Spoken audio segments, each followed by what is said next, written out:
안녕하세요. 다세조 원장 최종현입니다.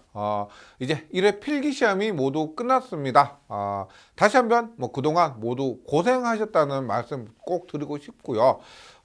필기 합격하신 분들 지금 한창 실기 공부 시작하신 것 같은데 공부하시면서 이렇게 내뱉는 한숨 소리가 제 귓가에 들리는 것 같습니다. 많이 어려울 텐데 꼭 이겨내 주시고요. 아무쪼록 실기 준비 잘 하셔서 좋은 결과 있으시길 바라겠습니다.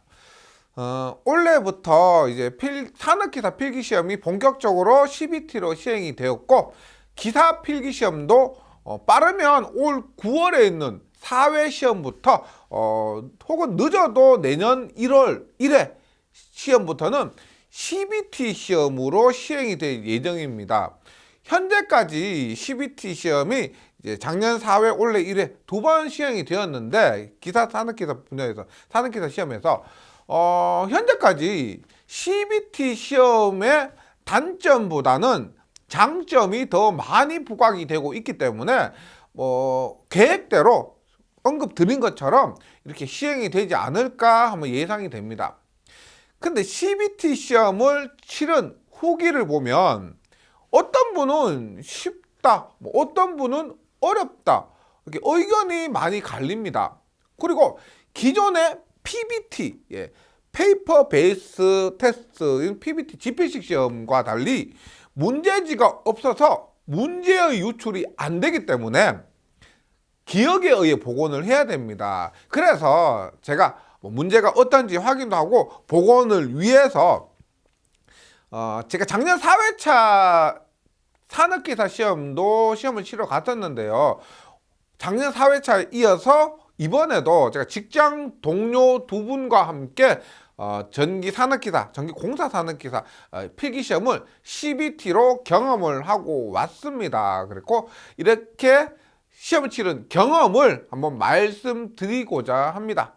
그러니까 혹시나 2회 혹은 3회 혹은 4회 시험에 CBT로 예상을 하고 계신 분들은, 준비하고 계신 분들이나 혹은 기사로 4회 때 CBT 시험을 치를 예정이신 분들은 한 번 더 참고해 주시면 좋을 것 같습니다. 만약에 4회가 시험이 시행된다면 기사에서, 그때는 4회 시험은 전기 기사는 없고요. 전기 공사 기사나 소방 설비 기사 이런 것들만 있는 것, 참고해 주시기 바랍니다. 그래서 경험을 말씀드리면, 일단 시험 치러 갔습니다. 먼저 코로나로 인해서 시험장 입실 전에 건물 입구에서 바로 발열 체크하고 나서 건물 안으로 들어갑니다. 근데 CBT 시험은 컴퓨터로 치러지기 때문에 일단 고사장에 들어가기 전에 대기실이 있습니다. 대기실에서 대기를 하고 있다가 시험 한 20분 전쯤에 고사장 입실하세요 라고 하면 그 컴퓨터가 들어가 있는 고사장으로 들어갑니다. 입실합니다. 시험장의 컴퓨터는 코로나로 인해서 시험 컴퓨터만 이렇게 칸막이 갇혀져 있습니다. 그래서 조금 더 안심이 됐고요. 시험 치기 위해서 이제 컴퓨터 앞에 앉아 있으면은 이제 신분증 확인을 합니다. 그래서 신분증은 반드시 갖고 가셔야 돼요. 신분증은 꼭 갖고 가셔야 됩니다.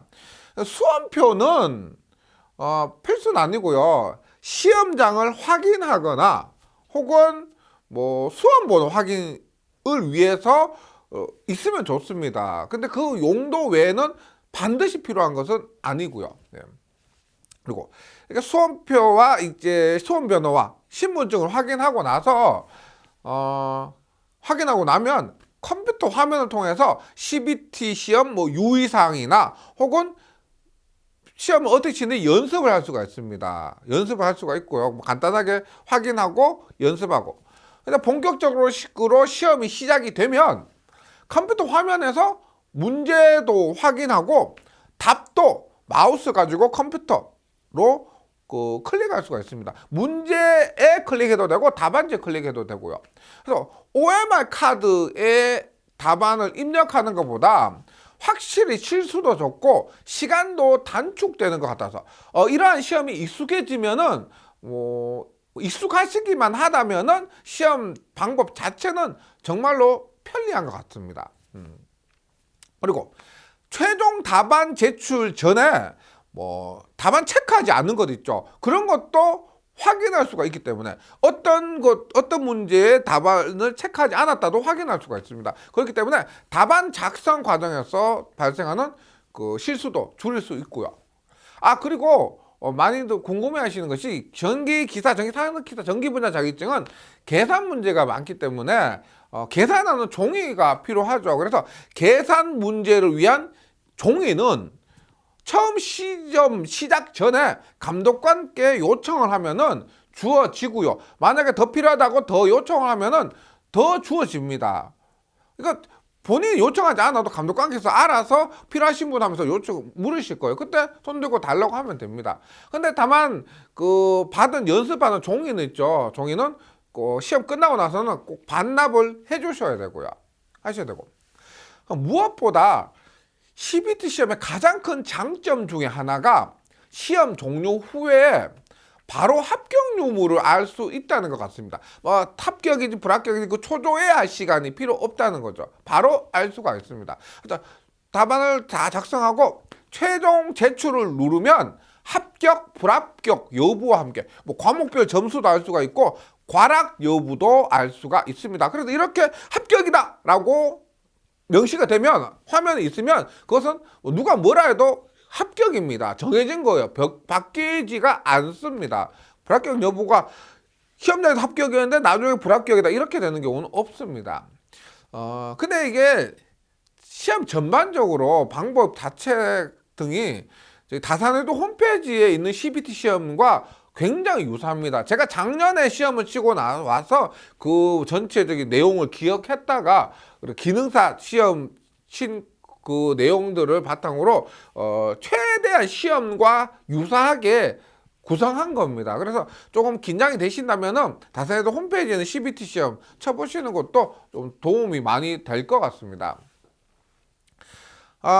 근데 제가 시험을 쳤는데 저는 다음 시험에도 이렇게 응시를 할 예정이기 때문에 시험에 합격하면은 안 됩니다. 그래서 시험 시작하자마자 뭘 했냐면 시험 땡 하고 나서 한 번으로 찍었죠. 몇 번이냐면 3번으로 찍었습니다. 3번이 그래도 약간 보통 많이 찍으시잖아요. 그래서 3번으로 찍었는데 결과가 어떻게 나오냐면 많이들 그렇게 얘기상하시고 어떤 분은 100문제인데 4번까지 있으니까 25문제, 25, 25, 25, 25 1번, 2번, 3번, 4번 다 25개씩 될 것이다 이렇게 예상하시는데 그거 전혀 상관이 없습니다. 그렇게 되려면 정해진 것도 없고 제가 100문제를 3번으로 찍으니까 33개가 나왔어요. 딱 33개가 나왔습니다. 그럼 1번이나 2번이나 4번은 그 횟수가 좀 더 작다는 거죠. 100문제를 4번으로 찍으면 평균 25개가 나와야 되는데 33개가 나왔으니까 나머지 번호들은 평균 25개가 되지 않고 어떤 것들은 15개, 16개 이렇게 나올 수도 있습니다. 찍으시더라도 무작정 그냥 생각 없이 찍으시는 것보다 꼼꼼히 생각하고 문제 자체를 읽고 나서 찍으시는 것 꼭 좀 기억해 주셨으면 좋겠고요. 그리고 제가 회사 동료 2분과 함께 총 3명이서 동일한 시간 동일한 장소에서 시험을 봤습니다. 시험을 본 후에 복원을 위해서 이제 시험 문제를 맞춰봤는데 제가 친 시험과 직장 동료들이 친 시험을 한번 비교를 해봤는데 한 명은 제가 친 시험하고 일치하는 게 거의 없었어요. 한 명은 거의 없었습니다. 일치하는 것이 거의 없었고 또 한 명과는 2과목에서는 일치하는 게 굉장히 많았습니다. 2과목에서는요. 근데 나머지 또 과목에서는 일치하는 것이 거의 없었습니다. 그래서 이게 어떤 관계가 있거나 규칙이 있거나 이런 것들은 크게 의미가 없는 것 같아요. 옆에 사람이나 이런 것도 동일한 장소, 동일한 시간에서 봤을 때도 이런 것이 크게 의미가 없는 것 같습니다. 이런데 의미 두지 마시고 그냥 묵묵히 공부하고 그냥 편안하게 시험 보셔야 될 것 같아요. 문제 은행식으로 출제되기 때문에 본인에게 어떤 문제가 나올지 알 수 없고요. 기출문제 비중보다 이론 부분에 이런 부분을 강조한 신규 문제 비중이 제 기준에서 제가 본 시험에서는 더 높았었습니다. 제 동료도 약간 그런 식으로 얘기가 되었었고요. 예, 기출 문제보다는 이런 부분이 더 많았던 것 같습니다. 지금 이 문제, 제가 친 문제에 대해서는 뭐 똑같이는 복원이 안 되죠. 예, 최대한 유사하게 이렇게 해서 차후에 그 풀이 영상을 제 유튜브를 통해서 알려드리도록 하겠습니다. 제 유튜브에 풀이 영상을 올리도록 하겠습니다. 여기까지 간단한 제 CBT 시험 후기였고요. 더 궁금한 부분 있으면 댓글 남겨주시면요 답변 드리도록 하겠습니다.